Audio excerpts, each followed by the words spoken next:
Hello everyone, আজকে ওর জন্মদিন।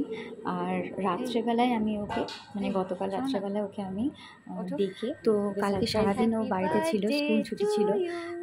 আমি কোনোভাবেই বাইরে বেরিয়ে কেক কিনে আনতে পারিনি যে রাত্রেবেলায় কাটবো, কিন্তু কোনোভাবেই আমি বেরোতেই পারিনি বাড়ি থেকে। তাই আমি আমার এক ভাই আছে শুভম, ওকে আমি ফোন করলাম যে ভাই তুই আমাকে খুব ভালো হয়েছে কেকটা, থ্যাংক ইউ ভাই আমাকে হেল্প করার জন্য।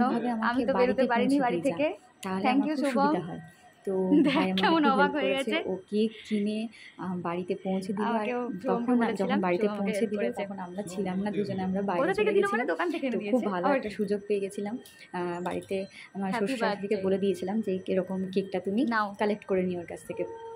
তো রাত্রেবেলায় বড় কেক পাইনি, ওকে দিলাম, কেক কেটে সেলিব্রেট করলাম আমরা আমাদের মতো করে। আর তারপরে মানে আজকে সকালবেলায় মানে অনেক কিছু করেছি, তোমরা দেখো। Happy birthday to you, next ব্লগটা happy birthday to my love, happy birthday to you.